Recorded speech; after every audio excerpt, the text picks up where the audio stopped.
ॐ सहना भवतु सहनौ भुनक्तु सह वीर्यं करवावहै तेजस्विनावधीतमस्तु मा विद्विषावहै। ॐ शान्ति शान्ति शान्तिः।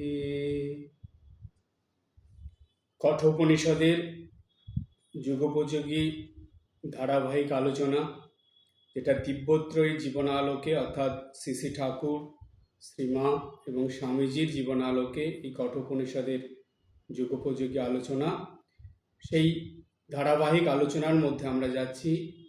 এর আগের ক্লাসে আমাদের কঠোপনিষদের প্রথম অধ্যায়ের দ্বিতীয় বল্লীর 13 নম্বর মন্ত্র আলোচনা হয়েছে। আজকে 14 নম্বর মন্ত্রের আলোচনার মধ্যে যাব।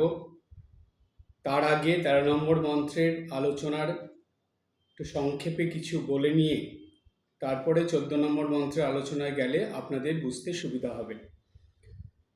13 নম্বর মন্ত্র পর্যন্ত আমরা পেয়েছি যে নচিকেতা সেই তার তৃতীয় বরে আত্মতত্ত্ব সম্বন্ধে জানতে চেয়েছিলেন যমরাজের কাছে। যমরাজ কিছুতেই আত্মতত্ত্ব নচিকেতাকে বলতে চাইছিলেন না। নানা রকম প্রলোভন দেখাচ্ছিলেন নচিকেতাকে।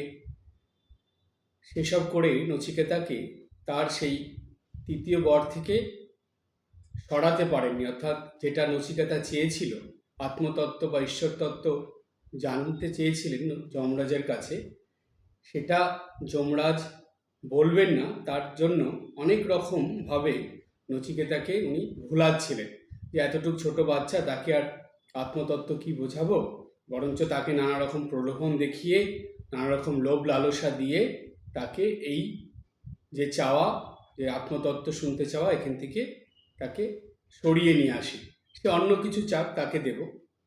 এবার যখন দেখলো নানা রকম লোভ লালসা প্রলোভন দিয়েও হলো না, তখন নচিকেতাকে নানা রকমভাবে প্রশংসা করতে শুরু করলো যমরাজ। যে প্রশংসা শুনে যদি নচিকেতার মন চেঞ্জ হয়ে যায়, কিন্তু কিছুতে আত্মতত্ত্ব আর শুরু করছে না। এটা ওটা সেটা করে সে সময় কাটিয়ে দিচ্ছে। এবার 13 নম্বর মন্ত্রে আমরা পেয়েছি দ্বিতীয় বল্লী, প্রথম অধ্যায় দ্বিতীয় বল্লী 13 নম্বর মন্ত্রে যমরাজ কি করলেন, নচিকেতাকে বলছেন যে এই উপযুক্ত আচার্যের কাছে বা যোগ্য আচার্যের কাছে আত্মতত্ত্ব শুনতে হয়।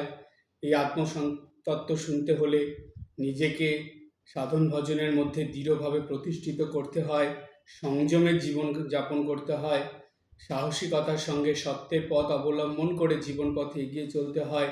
এগুলো নানা রকম বললেন। বলে নচিকেতার প্রশংসা করলেন। বলছে যে যম বলছেন, হে নচিকেতা, তুমি এখন এগুলো সব অর্জন করে ফেলেছ। তোমার মধ্যে কামনা বাসনা কিচ্ছু নেই, এগুলো থেকে তুমি মুক্ত হয়েছ। লোভ লালসার প্রলোভন তোমার মনের মধ্যে নেই। তুমি সত্যের পথ ধরে সাহসিকতার সঙ্গে এগিয়ে চলেছ। তোমার জীবনে সংযম আছে। এইসব নানা রকম প্রশংসা যখন নচিকেতাকে করছেন যমরাজ, নচিকেতা সব চুপ করে মন দিয়ে শুনছেন। শোনার পর এতক্ষণ ধরে সেগুলো সব নচিকেতা শুনে গেছেন, যমরাজই বলে গেছেন। নচিকেতা মাঝে মাঝে একটা দুটো উত্তর দিয়েছেন, কিন্তু শুনেছেন চুপচাপ, ধীর স্থির শান্ত হয়ে ধৈর্য ধরে শুনেছেন এবং সেই সঙ্গে চিন্তা করেছেন, তারপরে যমরাজকে উত্তর দিয়েছেন। ঠিক এইরকম যমরাজ যখন প্রশংসা করছেন নচিকেতা চুপচাপ শুনে এবার নচিকেতা যমরাজকে উত্তর দিলেন। কি বললেন? নচিকেতা যমরাজকে বললেন যে, হে যমরাজ, অন্যত্র ধর্মাৎ অন্যত্র অধর্মাৎ, তস্মাৎ অন্যত্র তস্মাৎ কৃতাৎ, অন্যত্র ভূতাৎ চ ভব্যাৎ চ, যৎ তৎ পশ্যসি তদ্বদ। এইটা হলো প্রথম অধ্যায়ের দ্বিতীয় বল্লীর 14 নম্বর মন্ত্র। সেইখানে নচিকেতা যমরাজকে বলছেন যে, হে যমরাজ, অন্যত্র ধর্মাৎ অন্যত্র অধর্মাৎ, ধর্ম হতে ভিন্ন এবং অধর্ম হতেও ভিন্ন। অন্যত্র অস্মাৎ কৃত অকৃতাৎ, কার্য ও কারণ হতেও ভিন্ন। অন্যত্র ভূতাৎ চ ভব্যাৎ চ, ভূত ভবিষ্যৎ ও বর্তমান কাল হতেও ভিন্ন। যৎ তৎ পশ্যসি তৎ বদ, যে তত্ত্ব, এইরূপ যে তত্ত্ব তুমি জানো সেটাই তুমি এখন আমাকে বলো। অর্থাৎ নচিকেতার বলার অর্থ হলো যে, হে যমরাজ, আপনি আমাকে অনেক রকম প্রলোভন দেখিয়েছেন, অনেক রকম লোভ লালসা দেখিয়েছেন, অনেক রকম পরীক্ষা নিয়েছেন, তাতে তো পারেনই। এখন আমার প্রশংসা করে করে আপনি সময় অতিবাহিত করছেন। সুতরাং এগুলো ছাড়ুন, ছেড়ে এখন আমি যেটা জানতে চাইছি সেটা বলুন। সেটা কি? সেটা হলো যে ধর্ম থেকেও ভিন্ন, আবার অধর্ম থেকেও ভিন্ন। কথাগুলো খুব ভালো করে বুঝবেন, প্রত্যেকটা শব্দ ভীষণ গুরুত্বপূর্ণ। বলছে ধর্ম হতে ভিন্ন এবং অধর্ম হতেও ভিন্ন। তারপরে বলছে কার্য এবং কারণ এই দুটো থেকেও ভিন্ন। আবার বলছে ভূত ভবিষ্যৎ বর্তমান, অর্থাৎ এই যে ত্রিকাল, এই তিনটে কালের থেকেও ভিন্ন। যে তত্ত্ব, এটা কি এমন জিনিস আছে, এই তত্ত্বটা কি, সেই তত্ত্ব সম্বন্ধে আপনি যেটা জানেন সেটাই আমাকে বলুন। তার মানে নচিকেতা অন্য কোনো কথার মধ্যে না গিয়ে সরাসরি আত্মতত্ত্ব, ঈশ্বর তত্ত্ব জানার কথা যমরাজকে জিজ্ঞেস করলেন। কিন্তু এখানে প্রশ্ন হলো যে নচিকেতা এইভাবে জিজ্ঞেস করলেন কেন? প্রথমে কি বললেন? বললেন ধর্ম হতে ভিন্ন, অন্যত্র ধর্মাৎ, অন্যত্র অধর্মাৎ, অধর্ম হতেও ভিন্ন। এবার আমরা এক একটা লাইনের ব্যাখ্যার মধ্যে আসছি, খুব মন দিয়ে শুনবেন। এই জগৎ সংসারে দুটো বিষয় নিয়েই মানুষের জীবন অতিবাহিত হয়, প্রত্যেকটা মানুষের জীবন। সেটা কি? ধর্ম এবং অধর্ম, এই দুটো বিষয়। হয় সেই মানুষটা ধর্মের পথ ধরে জীবনযাপন করবে, না হলে সেই ধর্মকে ছেড়ে অধর্মের পথ ধরে জীবনযাপন করবে। আবার এর মাঝামাঝি আছে যে কিছু মানুষ, তারা ধর্মের দিকেও কিছুটা থাকবে, আবার অধর্মের দিকেও কিছুটা থাকবে, এইভাবে তারা জীবনযাপন করে। তো আমরা এই রকম দেখতে পাই। অর্থাৎ মূল বিষয় হলো ধর্ম এবং অধর্ম, আলো অন্ধকার। ধর্ম মানে হলো আলো, অধর্ম মানে হলো অন্ধকার। এই দুটো নিয়েই প্রত্যেকটা মানুষের জীবন চলছে। এবার নচিকেতা বলে দিলেন ধর্ম থেকেও ভিন্ন আর অধর্ম থেকেও ভিন্ন। অর্থাৎ ধর্মের মধ্যেও নেই, অধর্মের মধ্যেও নেই। কেমন ব্যাপারটা? সেটা এমন কি যে ধর্ম অধর্মের মধ্যে রয়েছে, থাকছে না? এই ব্যাপারটা হলো ঈশ্বর তত্ত্ব বা ঈশ্বর লাভ, আত্মতত্ত্ব বা আত্ম উপলব্ধি, এই দুটো বা এই ধর্ম অধর্ম, এই দুটো উপর ভিত্তি করে এই ঈশ্বর তত্ত্ব বা আত্মতত্ত্বে মানুষকে পৌঁছাতে হয়।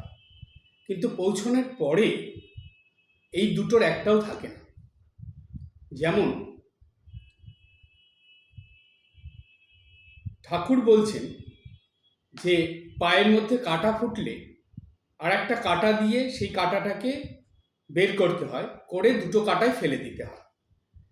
স্বামীজি বলছেন লোহার শিকল দিয়ে বাঁধলে সেটাও বন্ধন, সোনার শিকল দিয়ে বাঁধা থাকলে সেটাও বন্ধন, দুটোই বন্ধন। তবে এই দুটো বন্ধন থেকেই মানুষকে মুক্ত হতে হবে। তখন লোহার শিকলও ফেলে দিতে হবে, আর সোনার শিকল হলেও সেটাও ফেলে দিতে হবে। এইবার ধর্ম অধর্মের প্রসঙ্গে আসি। অধর্ম নিয়ে যারা জীবনযাপন করছে তারা ক্রমাগত অন্ধকারের মধ্যে ডুবে যাচ্ছে, অর্থাৎ তারা ক্রমাগত ঈশ্বর থেকে দূরে সরে যাচ্ছে, অধর্মের পথে চলছে, তারা ক্রমাগত বন্ধনের মধ্যে পড়ছে। আর যারা ধর্মের পথে চলছে তারা ঈশ্বরের দিকে যাচ্ছে, কিন্তু তারাও জাগতিক বিভিন্ন রকম বন্ধনের মধ্যে আবদ্ধ থেকেও ধীরে ধীরে তারা সেই বন্ধন থেকে মুক্ত হওয়ার জন্য ধর্মজীবন যাপন করে ঈশ্বরের পথে চলছে, অর্থাৎ ঈশ্বর উপলব্ধির পথে চলছে। এবার আমরা আসি ঠাকুরের কথায়। ঠাকুর শ্রীরামকৃষ্ণদেব বলছেন, যতদিন না ঈশ্বর লাভ হচ্ছে ততদিন এই ধর্মরূপ যে বন্ধন বা ধর্মের দ্বারা যে বন্ধন থাকে সেটা একেবারে যায় না। ঈশ্বর লাভ হলে তখন এই ধর্মের বন্ধনটাও কেটে যায়, তখন তার কাছে ধর্ম অধর্ম কিছুই থাকে না, এই দুটো বন্ধনই থেকে সে মুক্ত হয়ে যায়। তাই ঈশ্বর লাভের হয়ে গেলে, আত্মতত্ত্ব উপলব্ধি হয়ে গেলে, ঈশ্বর তত্ত্ব লাভ হয়ে গেলে সেই মানুষটা ধর্মের থেকেও ভিন্ন হয়ে যায়, অধর্মের থেকেও ভিন্ন হয়ে যায়। তাই এই যে ঈশ্বর তত্ত্ব, আত্মতত্ত্ব, এটা ধর্ম এবং অধর্ম থেকে ভিন্ন। এবার আপনারা বলবেন যে মহারাজ, তাহলে ধর্ম আর অধর্মের মধ্যে মিলটা কোথায় বা পার্থক্যটা কোথায়? অধর্মের পথে গিয়ে তাকে ধর্মের পথে যতদিন না মানুষ ফিরে আসবে ততদিন কিন্তু সে বন্ধন মুক্তির পথে যেতে পারবে না। অধর্ম মানুষকে ক্রমাগত বন্ধনের মধ্যে জড়াতে থাকে। সেই বন্ধন থেকে মুক্ত হওয়ার জন্য মানুষকে ধর্মের পথ অবলম্বন করতে হয়। ধর্মের পথ অবলম্বন করে যত মানুষটা এগোবে, যত সে দৈনন্দিন জীবনে আধ্যাত্মিক সাধনা, গুরুবাক্য পালন, পূজা পাঠ, জপ ধ্যান এইসব করবে, ধীরে ধীরে তার মন এই জাগতিক সব কিছুর থেকে আস্তে আস্তে সরে আসবে। জানবেন জাগতিক সব কিছুর মধ্যেই বন্ধন থাকে, আর জাগতিক জিনিস ছেড়ে দিয়ে আপনি যখনই পারমার্থিক দিকে আপনার মনকে নিয়ে যাবেন তখনই জানবেন আপনি এই বন্ধন থেকে ধীরে ধীরে মুক্ত হয়ে যাবেন। কারণ পারমার্থিক সব কিছুই জাগতিক বন্ধন থেকে মনকে মুক্ত করে। সেই জন্যই ভগবান শ্রীরামকৃষ্ণদেব বললেন, মানুষ মনেতেই বদ্ধ, মনেতেই মুক্ত। মনেতে বদ্ধ মানে যতক্ষণ আপনার মন জাগতিক বিষয়বস্তু, জাগতিক লোভ লালসা, ভোগ বাসনার মধ্যে জড়িত আছে ততদিন আপনার বন্ধন রয়েছে। যখনই এগুলোর থেকে মন উঠে গিয়ে মন জাগতিক সব কিছু ছেড়ে পারমার্থিক দিকে চলতে শুরু করবে, তখনই আপনার মন বদ্ধ অবস্থা থেকে মুক্ত অবস্থার দিকে যাবে। কিন্তু সম্পূর্ণ মুক্ত হবে না, একটু একটু মুক্ত হচ্ছে, সম্পূর্ণ মুক্ত হতে পারছে না। শেষে কি হবে, যখন এইভাবে সাধন ভজন করতে করতে জাগতিক সব কিছুর থেকে মন একেবারে উঠে গিয়ে সম্পূর্ণ ঈশ্বরের প্রতি থাকবে, ঈশ্বর বই আর কিছু থাকবে না, তখনই তার মন ঈশ্বরের সঙ্গে একাত্ম হয়ে গিয়ে ঈশ্বর লাভ করবে বা ঈশ্বর উপলব্ধি করবে, করে সব বন্ধন থেকে মুক্ত হয়ে যাবে। তখন তার কাছে অধর্ম তো আগেই চলে গিয়েছিল, সে ধর্মটা ছিল, পরে ঈশ্বর লাভ হলে ধর্মটাও চলে যাবে, অর্থাৎ ধর্ম এবং অধর্ম থেকে আলাদা হয়ে যাবে। তাই বলা হচ্ছে একমাত্র ঈশ্বর তত্ত্ব বা আত্মতত্ত্বই হলো ধর্ম থেকেও আলাদা, অধর্ম থেকেও আলাদা। তাই বলল, অন্যত্র ধর্মাৎ অন্যত্র অধর্মাৎ, ধর্ম হতে ভিন্ন, অধর্ম হতে ভিন্ন। এর পরের লাইনে কি বলছে? 2 নম্বর লাইনে বলল, অন্যত্র অস্মাৎ কৃত অকৃতাৎ, বলছে কার্য কারণ হতেও ভিন্ন। এই জগৎ সংসারে নিত্যদিন মানুষ যেই কাজই করে না কেন তার একটা কারণ থাকে, কারণ ছাড়া কোনো কার্য হয় না। তো সুতরাং কার্য এবং কারণের সম্পর্ক থেকে ভিন্ন এই আত্মতত্ত্ব বা ঈশ্বর তত্ত্ব। কেন? কার্য কারণ দিয়েই তো মানুষের জীবন শুরু হচ্ছে, তাহলে এটার থেকে ভিন্ন হয়ে যাচ্ছে কি করে? কারণ কার্য কারণ সম্পর্কর সঙ্গে জড়িত থাকে কর্মফল। কোনো কারণ থাকবে, সেই কারণের সঙ্গে কার্য করতে হবে, কার্য করলে তার ফল মানুষের জীবনে আসবে। অশুভ কর্ম করলে অশুভ কর্ম করার কারণ কিছু থাকবে, আবার শুভ কর্ম করার কারণও কিছু থাকবে। অশুভ কর্ম করলে তার ফল অশুভ হবে, শুভ কর্ম করলে তার ফল শুভ হবে। এই যে কার্যকারণ সম্পর্কে কর্মফল মানুষের জীবনে আসছে, এই কর্মফল নিয়ে মানুষ তার ধর্ম এবং অধর্মের পথে চলতে শুরু করে। অশুভ কর্ম করলে মানুষ অধর্মের পথে চলে, শুভ কর্ম করে মানুষ ধর্মের পথে চলে। এবার ওই গন্তব্যস্থল কিন্তু ওই একটাই, আত্মতত্ত্ব উপলব্ধি করা বা ঈশ্বর তত্ত্ব উপলব্ধি করা, ঈশ্বর লাভ করা বা ঈশ্বর দর্শন করা। এই অবস্থায় মানুষ যখন চলে যাবে তখন আর কর্মফল সেই মানুষটার জীবনে আসবে না। কারণ কারণ ক্রমাগত শুভকর্ম করে করে সেই মানুষটা এমন হয়ে গেছে, সেই ঈশ্বরের সঙ্গে নিজেকে একাত্ম করে নিয়েছে। তখন তার আর কর্মফল বলে কিছু থাকে না। যেই শুভ কর্মফলের জন্য সেই মানুষটা ঈশ্বরের কাছে এসে পৌঁছেছে, অর্থাৎ তার কর্মফল তাকে ঈশ্বরের কাছে পৌঁছাতে সাহায্য করেছে, কিন্তু ঈশ্বরের কাছে চলে আসার পরে সেই কর্মফল তার জীবনে আর থাকে না। তখন সেটা কি হয়, ঈশ্বর সেই মানুষকে কর্মফল থেকে মুক্ত করে দেন।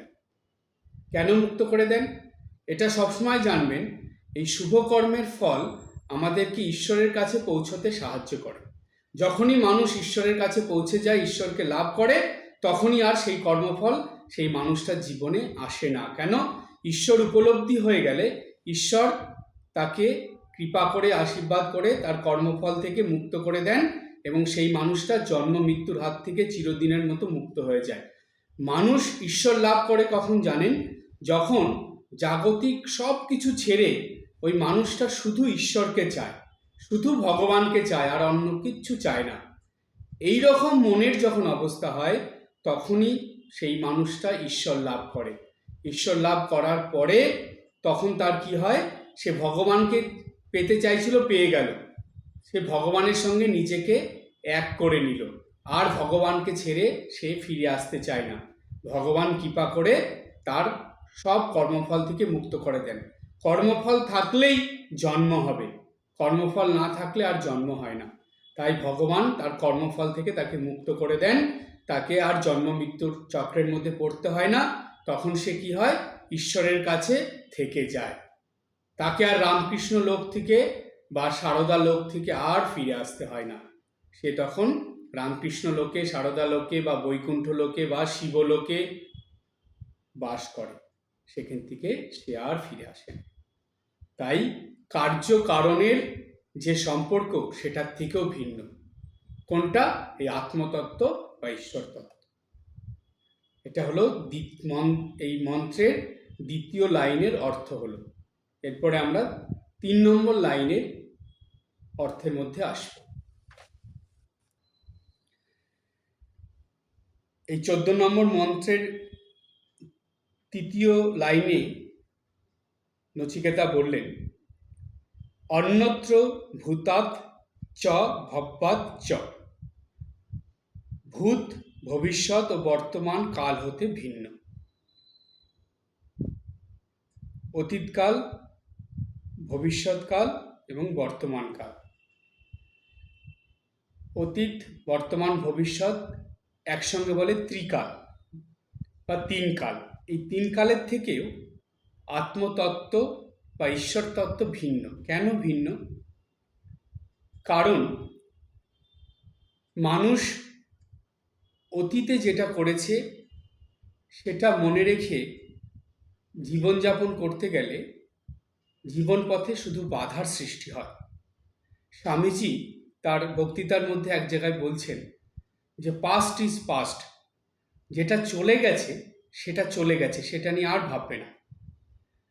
আগামীতে কি আছে সেটা নিয়ে ভেবে বর্তমানের সঙ্গে তাল মিলিয়ে জীবনের পথে এগিয়ে চলো।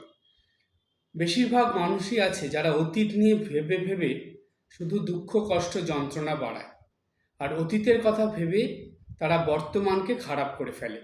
আর বর্তমানকে যদি খারাপ করে, নষ্ট করে, তাহলে তার ভবিষ্যৎ কখনো ভালো হয় না। তাই পাস্ট ইজ পাস্ট, অতীতে যা চলে গেছে চলে গেছে, সেইটা নিয়ে ভাবতে নেই, অতীতের দিকে। আমাদের মনোবিদ্যায় বলা হয়, আপনি সিঁড়ি দিয়ে উঠছেন, অর্থাৎ নিচের থেকে উপরের দিকে উঠছেন। জীবন পথে চলা মানেই নিচের থেকে উপরের দিকে ওঠা। তো আপনি সিঁড়ি দিয়ে যখন উঠছেন, তখন সিঁড়ি দিয়ে উঠতে উঠতে যদি বারে বারে পিছন দিকে তাকান, তাহলে কি হবে? আপনি হোঁচট খেয়ে পড়ে যাবেন। সিঁড়িতে পড়ে গিয়ে আপনি সেইখানে পড়ে থাকতে পারেন। আপনার এমন পায়ে ফ্র্যাকচার হলো, এমন হাতে কপালে লাগলো যে আপনি আর এগোতে পারছেন না। কিংবা হোঁচট খেয়ে পড়ে যতদূর উঠেছিলেন সেখান থেকে গড়িয়ে নিচে চলে আসতে পারেন, কিন্তু আর সামনের দিকে এগোতে পারবেন না। তার মানে আপনি যদি বর্তমানে চলছেন, মানে আপনি উঁচুর দিকে চলছেন, ভবিষ্যতের দিকে চলছেন।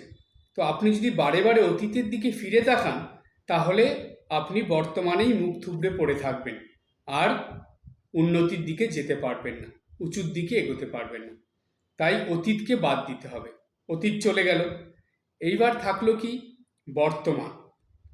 বর্তমানের প্রতি খুব সচেতন থাকতে হয়, কারণ বর্তমানের উপরই ভবিষ্যৎ নির্ভর করে। তাই এই বর্তমানে এখন আপনারা যেই বয়সে পৌঁছেছেন, আপনাদের আগের বয়সে আপনারা কি করে এসেছেন সেগুলো ভাবার দরকার নেই। এখন যেই বয়সে আছেন সেখান থেকে আপনার সাধ্য মতন, আপনার সামর্থ্য মতন আপনি ধর্ম জীবন যাপন করার জন্য, গুরুবাক্য পালন করে ঈশ্বর লাভ করার জন্য সেইভাবে জীবনযাপনের পথে এগোন, অর্থাৎ সত্য পথে থাকুন। অধর্মের পথে নয়, ধর্মের পথে থাকুন, আর ক্রমাগত ঈশ্বরের দিকে এগিয়ে চলুন। বর্তমানে যদি আপনি এগুলো ঠিকঠাক করতে পারেন, আপনার সাধ্য মতন, সামর্থ্য মতন আপনি প্রতিদিন প্রার্থনা করা, প্রতিদিন জপ করা, নিত্য পূজা করা, শাস্ত্র পাঠ করা, এই পাঠ আলোচনা শোনা, সাধুসঙ্গ করা, সন্ধ্যা বন্দনা করা, এগুলো যদি আপনি নিত্যদিন করে যেতে পারেন আপনার সামর্থ্য অনুযায়ী, তাহলে জানবেন এই বর্তমানই আপনাকে উজ্জ্বল ভবিষ্যতে নিয়ে যাবে। অর্থাৎ এ জন্মে না হলেও পরের জন্মে আপনি ঠিক ঈশ্বরের কাছে পৌঁছে যাবেন। অনেক মানুষ আছে যারা খুব আফসোস করে, খুব মনের কষ্টে একদম ভেঙে পড়ে। কেন? ইস, এতগুলো বছর হয়ে গেছে, আমার এত বয়স হয়ে গেছে, আর কি পারবো, আর কি হবে, কি সময়টা চলে গেল, আর আগের থেকে কেন হলো না, আগের থেকে কেন করতে পারলাম না, এরকম আফসোস করতে থাকে। জানবেন সেটা একদম ভুল। কোনো আফসোস করবেন না, যেটা চলে গেছে চলে গেছে। এখন যতটুক আছে সেখান থেকে শুরু করুন। আমাদের শাস্ত্র বলছে শুরুটা তো হোক, আর যেটা শুরু হবে কখনো না কখনো, কোনো না কোনো জন্মে সেটা শেষ হবেই হবে। আপনি জানবেন আপনি যখন এই পৃথিবী ছেড়ে চলে যাবেন, জাগতিক কোনো কিছু আপনার সঙ্গে যাবে না, একটা সুতো পর্যন্ত আপনার সঙ্গে দেবে না, কিন্তু পারমার্থিক যা যা করবেন সব আপনার সঙ্গে যাবে। খুব আশ্চর্যের ব্যাপার কি জানেন? মানুষ শোনে, বোঝে, কিন্তু ঠিক এর উল্টোটা করে। মানুষ ভাবে যে জাগতিক এই সব কিছু তার সঙ্গে যাবে, এটিএম কার্ড তার সঙ্গে যাবে, ব্যাংক ব্যালেন্স তার সঙ্গে যাবে, ব্যাংকের লকারে যা যা রেখেছে সব তার সঙ্গে যাবে, বিষয় সম্পত্তি তার সঙ্গে যাবে, কিন্তু আজকে চোখ বুঝলে কালকে একটা সুতোও তার সঙ্গে দেবে না, সেইটা সে ভাবে না। বরঞ্চ পারমার্থিক যে সব কিছু তার সঙ্গে যাবে সেই ভাবনাটা তার মনে কখনো আসে না। সেই জন্য জানবেন বাউল গানে, এই যে বাউলরা যে গান করে, সেই বাউল গানে একটা কথা আছে যে এই জন্মে, অর্থাৎ এই মনুষ্য জন্ম পেয়ে এই জগৎ সংসারের জন্য তুমি অনেক কিছু করেছো, অনেক কিছু জমিয়েছো, অনেক কিছু সঞ্চয় করেছো, অনেক সম্পত্তি তৈরি করেছো, কিন্তু পরজন্মের জন্য কি কিছু করেছো? অর্থাৎ এই জন্মের যা কিছু করেছো সব তো তোমাকে ছেড়ে চলে যেতে হবে, কিছুই তো তোমার সঙ্গে যাবে না। এরপরে যখন তুমি এই দেহ ছেড়ে চলে যাবে, তারপরে তোমার সঙ্গে কি যাবে? সেই সম্পদ কি সঞ্চয় করেছো? এটা কিন্তু মানুষ করে না। তাই জানবেন বারবার একই কথা আমি বলি, আবারও বলছি, জাগতিক কোনো কিছু মানুষের সঙ্গে যায় না, কিন্তু পারমার্থিক সব কিছু মানুষের সঙ্গে যায়। আপনি জপ ধ্যান, পুজো পাঠ, প্রার্থনা, সন্ধ্যা বন্দনা এগুলো যা যা করবেন, এর যে পুণ্যফল, এর যে সংস্কার, এর যে আপনার সঞ্চিত হয়ে রয়েছে যে এই শুভকর্ম, এর ফল কিন্তু আপনি পরের জন্মের পর থেকেই আপনার জীবনে শুরু হয়ে যাবে। জন্মের পর থেকেই আপনি এইগুলো আপনার জীবনে পেতে শুরু করবেন, কিন্তু এই জন্মের জাগতিক কোনো কিছু পাবেন না। সেটা খুব ভালো করে চিন্তা করে দৈনন্দিন জীবনযাপন করবেন। সবসময় রাত্রে শোয়ার আগে অন্তত একবার হলেও চিন্তা করবেন যে পারমার্থিক সম্পদ কি সঞ্চয় করলাম আজকে সারাদিনে। সকালে ঘুম থেকে উঠে রাত্রে ঘুমানোর আগে পর্যন্ত এই এতটা সময়ের মধ্যে ভগবান সবার জন্য 24 ঘন্টা দিয়েছেন। এই যতটা সময় ভগবান আমাকে দিয়েছেন, এই 24 ঘন্টার মধ্যে আমি কতটুক পারমার্থিক সম্পদ সঞ্চয় করতে পারলাম, যেটা পরের জন্মে আমার সঙ্গে যাবে। এটা চিন্তা করতে হবে। তাই বর্তমানটাকে যদি ভালো করা হয়, ভবিষ্যৎ ভালো হবে। অর্থাৎ বর্তমানের হাতেই ভবিষ্যতের চাবি থাকে।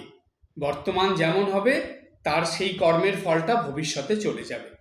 তাই স্বামীজি বলছেন যে তুমি এই বর্তমানকে যদি ভালোভাবে এগিয়ে নিয়ে যেতে পারো, ক্রমাগত উন্নতির পথে নিতে পারো, ক্রমাগত বর্তমানটাকে তুমি নিজের চেষ্টায়, নিজের কর্মের দ্বারা উপরের দিকে নিয়ে যেতে পারো, তাহলে জানবে তোমার ভবিষ্যৎ উজ্জ্বল হবেই হবে। এখানে কেউ তোমার এই ভবিষ্যতের উজ্জ্বলতার পথে বাধা সৃষ্টি করতে পারবে না। এবার কি দেখুন, অতীত তো চলে গেল, বর্তমান থেকে ভবিষ্যতের দিকে আমরা চলছি। ভবিষ্যতে গিয়ে যখন আমরা ঈশ্বর উপলব্ধি করতে পারবো, ঈশ্বর লাভ করতে পারবো, তখন এই অতীত, বর্তমান, ভবিষ্যৎ এই তিনটের কোনো কালই আমাদের আর দরকার লাগবে না। কেন? যখনই আত্মতত্ত্ব, ঈশ্বর তত্ত্ব উপলব্ধি হয়ে গেল, লাভ হয়ে গেল, তখনই এই তিনটে কাল আমাদের আর লাগলো না। এই তিনটে কাল কি হলো?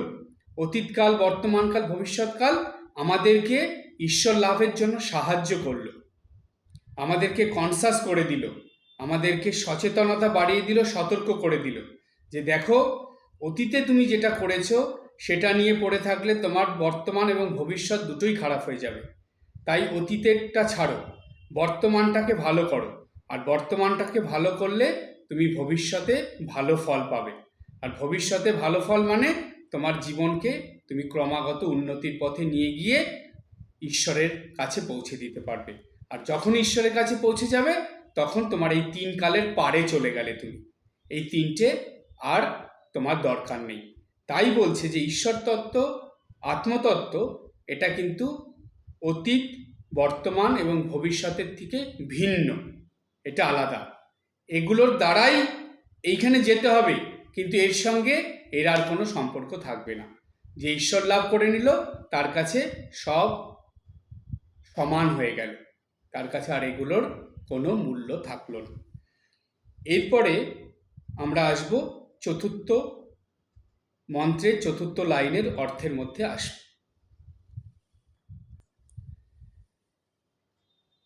প্রথম অধ্যায় দ্বিতীয় বল্লীর 14 নম্বর মন্ত্রের 4 নম্বর লাইনে বলা আছে যে যৎ তৎ পশ্যসি তৎ পদ।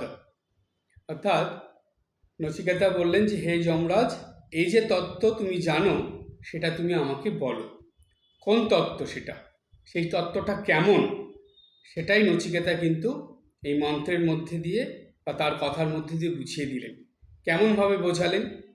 এটা তো সংস্কৃততে আপনাদেরকে বললাম, এটা একটু কঠিন লাগলো। এটা একদম সহজ করে আপনাদের বলি, খুব মন দিয়ে শুনবেন। নচিকেতা বললেন, নচিকেতা সুধায় এবার কহ যমরাজ, হেন তত্ত্ব কিবা আছে, যাহা হয় দেহাতীত, ধর্মে বা অধর্মে, কার্যে বা কারণে, যাহা নহে আবদ্ধ হয় সে ত্রিকালের অতীত। আবার বলি, নচিকেতা সুধায় এবার কহ যমরাজ, হেন তত্ত্ব কিবা আছে যাহা হয় দেহাতীত। ধর্মে বা অধর্মে, কার্যে বা কারণে, যাহা নহে আবদ্ধ হয় সে ত্রিকালের অতীত। এইটাই ছিল 14 নম্বর মন্ত্রের কথা, যেটা যমরাজকে জিজ্ঞেস করেছেন নচিকেতা যে কার্যকারণ, ধর্ম অধর্ম, কার্যকারণ এবং ত্রিকালের অতীত যে তত্ত্ব, সেই তত্ত্ব সম্বন্ধে আপনি এবার বলা শুরু করুন। তার মানে এত সময় ধরে বা এতদিন ধরে আপনি এটা বলবেন বলবেন করে কিছুতেই বলছেন না। আমি বারবার আপনাকে জিজ্ঞেস করছি, কিন্তু আপনি কথা ঘুরিয়ে দিচ্ছেন। কখনো আমাকে প্রলোভন দেখাচ্ছেন, কখনো আমার পরীক্ষা নিচ্ছেন, কখনো আমার প্রশংসা করছেন। এই রকম করে আপনি যেটা মূল বিষয় সেখান থেকে নিজেও সরে যাচ্ছেন, আমাকেও সরিয়ে দেওয়ার চেষ্টা করছেন। কিন্তু এটা আর হবে না। এখন আপনি এগুলো ছাড়ুন। আমার প্রশংসা অনেক হয়েছে, এগুলো আর আমি শুনতে চাই না। এখন মূল যেটা শোনার আত্মতত্ত্ব, সেটাই আপনি আমাকে বলুন। তার মানে নচিকেতা খুব বুদ্ধিমান ছেলে তো, সে সোজাসুজি নাক না দেখিয়ে ঘুরিয়ে নাক দেখিয়ে দিল। অর্থাৎ সরাসরি যমরাজকে না বলে পরোক্ষভাবে যমরাজকে বলে দিল যে আমি যে আত্মতত্ত্ব জানতে চাইছি সেটা আপনি আমাকে এখন বলুন। তাই এই 14 নম্বর মন্ত্রের মধ্যে দিয়ে সেই কথাই প্রকাশিত হয়েছে বা সেই প্রসঙ্গটাই ফুটে উঠেছে, যেটা এখানে আলোচিত হলো। এর পরের মন্ত্রে কি বলা আছে সেই প্রসঙ্গে বা সেই আলোচনায় যাব এর পরের ক্লাসে। আজকে এই পর্যন্ত। সবাই ভালো থাকবেন, হাসি খুশি আনন্দে থাকবেন। ওম শান্তি শান্তি শান্তি। হরি ওম তৎসৎ। শ্রীরামকৃষ্ণার্পণমস্তু।